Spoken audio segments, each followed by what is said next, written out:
and over again. But Ernest Holmes says that our troubles come from wrong thinking and wrong believing. Believing that something is true when it's not true. Because Ernest Holmes says that the truth is the truth. He says that 2 plus 2 was 4 1,000,000 years ago. 2 plus 2 was 4 1,000,000 years ago, and guess what? 2 plus 2 is 4 today. The truth is the truth. And to the degree that we can embody it and embrace it, become unified with the truth, and become conscious of it, it won't do what it can do. It won't do what it does. Only when we find ourselves there, in this truth. I'm reading a little bit from Living Without Fear. This is another Ernest Holmes book, and I'm reading on page 47 to start with. In it, he says, "We shall never know any God greater than the God which our inner consciousness proclaims, for the reason that this inner proclamation is the Father in us." That silent voice, that divine urge, that instant demand made upon our minds is the original spirit. The impulse back of our constructive acts is the original creative genius of the universe flowing through the channels of our inner perception in our own mind. He goes on to say about thinking constructively, our thoughts, that we should think constructively. He says that all thought is creative, but the real constructive, creative power of mind comes only from true thoughts. True, positive, and affirmative thoughts has real power, for it produces the correct answer. Negative thought also has a power, for it produces undesired conditions. And when we place a positive thought beside a negative one, when we recognize the beneficial one and understand the nature of the harmful one, then it is that we find that the true constructive idea can dominate and have complete power over the destructive one. Thus it is that we are told to know the truth if we are to be made free. Thoughts are things. Yes, true thoughts are true things, and false thoughts are false things. If we think according to the nature of the divine, then we shall get what we want. Yes, provided what we wish for is really the truth. And no, if it is not really true. We can never get 5 by adding 2 and 2, although we might believe that we can. He goes on to say that we have a divine right to all that makes for a happy life. Abundance must be the heritage of our divine nature. Our life must come from life, and peace and happiness cannot contradict reality. We shall not pray amiss if we affirm these things as part of our experience. Therefore, if we ask, believing, according to the law of our being, we must receive. What we wish for and need is peace, ability, happiness, harmony, plenty, and a greater degree of livingness together with love and beauty. Possessing these, we should be in heaven, and we ought to be in heaven here and now in our daily living. This is, we should be in harmony with life. There is no power in the universe which wishes to withhold good from us. So let us forever wipe this idea off the slate of our mind. He says that, but what is there left to ask for? Nothing. We need but to accept and make use of that which already is and is for us. But each shall individualize the gifts of life through his own nature, and this individualization constitutes the activity which personifies through each of us the eternal mind of the universe. This is the play of life upon itself and desire to express which is working through all of us. There can be no life without living, no creator without a creation, and there can be no satisfied man without an adequate expression. There is nothing wrong about desire, provided desire is in harmony with truth.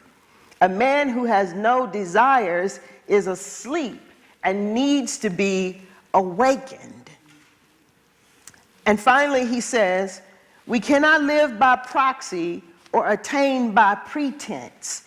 We are dealing with real laws and actual forces when we deal with mental and spiritual laws, and they cannot be fooled. From our own endeavor will come our own reward.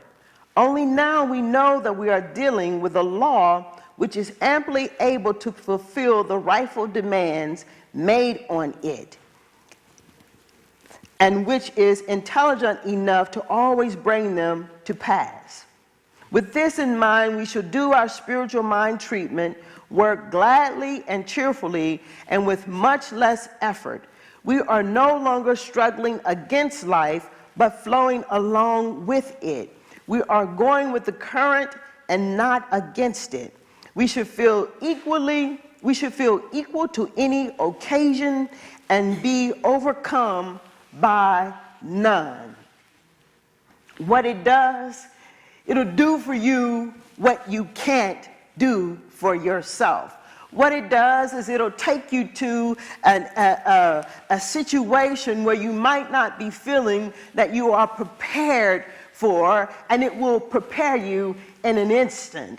It will take you to a space in your mind and in your life where you are called to consider forgiveness, and what it'll do is it will forgive through you. It'll find the capacity, it'll find the words, it'll find the love, it'll find the joy, it'll cause abundance to come into your experience. See, it'll do for you what you can't do for yourself, because what it does is it gives and it gives and it gives and it gives. And if you are living in doubt and if you are living in fear, it has the ability to uproot the doubt and to uproot the fear and to replace it with faith, not just a simple faith, but a vitalizing faith, a faith that is so alive that we are forever living in a state of crazy faith, where our life is a life of expectancy, whereas Reverend Michael Beckworth would say that we begin to see with the eye behind the eye, and to hear with the ear behind the ear, and to feel with the heart behind the heart, so that we can see what we've never seen before, so that we can begin to hear the inaudible and to experience the impossible. It'll do for you what you can't do for yourself. What it does is it gives over and over and over and over and over and over again.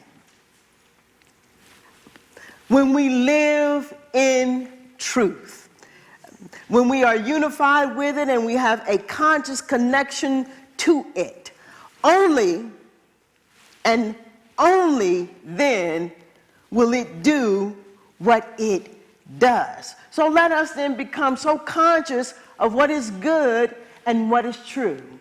Let us all do that. Let us have faith. Let us be so convicted by the truth, where our faith then is our conviction in truth. Because it'll do for us what we can't do for ourselves. Only when we know what we want, only when we can tell it what we want, The reading said you have to know what it is that you are desiring so that you can tell it what you want. Then, and only then. So let us all be clear then about what we want. Let us all take it on as an exercise to wake up in the morning and to decide that we're going to be our best self. That upon our waking, that we're going to avail ourselves for the divine idea of God to acquaint itself with us, so that its ideas about our highest and our best, the highest idea and the highest and best that we can be this day, that it is our only thought. And then and only then will it cause everything in our experience to conspire and to move us into being and doing our best, being our best self. And not only when we awake in the morning that this might be our first thought, that I can be, let me be my highest and my best self. And let me be so aware of my thoughts, my own way of thinking, that it will never come across my consciousness again and I won't be aware of it. See, the power and the presence of God can do for us what we can't do for ourselves. It can quicken something in us where we become so aware of our own thinking and our own thoughts that's filled, that is surrounded by our ego and our selfishness, that we move into a place where we become ego-less, and selflessness becomes our way of living, being, and doing. And let this be our truth. Let it be the truth that when we wake up in the morning, we can be more than we ever imagined that we can be. Let our truth be that wherever we find ourselves, that we go and we spread our light. We come as light, we shine light, we express it, we exude it, and it comes back to us. Let our truth be that when we wake up in the morning, that we are so rooted in, so unified with wholeness that we have no pain in our bodies. We have no pain in our minds. And let us have such faith in the law, in the thing itself, that we know that it'll do for us what we can't do for ourselves. I don't have too much more to say about what it does. It gives, and it gives, and it gives, and it gives. It imparts, it tells, it acquaints you with its highest and its best ideas about love. It gives you a greater understanding of the thing you think you already understand. Come on, practitioners. It will move you into a place of being open to forgive the person or the situation you thought you could never be open to forgiving. Because it'll do for you what you can't do for yourself. Let us all then turn within in this moment and come face to face with the divine. Let us be so aware of it now in this moment as the power and the presence, almighty, everywhere equally present, right where we are, right here and right now.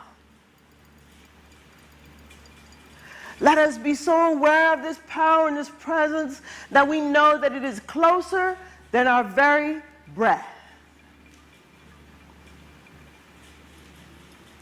And in that, then, let us just rest assured that its very desire, its nature of goodness, is the only action and the only activity occurring in our life.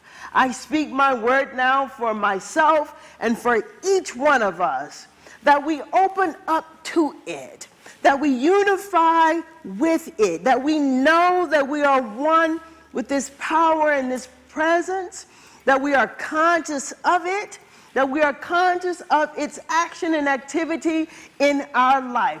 I affirm and know now that whatever your need is, that this power and this presence, that it is giving, it is giving, it is giving, it is giving, it gives, and it gives, and it gives. It tells, it imparts, it becomes, it acquaints us with its highest and its best ideas and ideals. I speak my word affirming for each one of us, knowing that this power and this presence, not only that it can do what we can't do for ourselves, but it is doing now in this moment what we can't do for ourselves, and that it will in the next moment do for us what we can't do for ourselves. I speak my word for each one of us, knowing that we have faith in this thing to do what it does. Not only do we have faith in it, but we have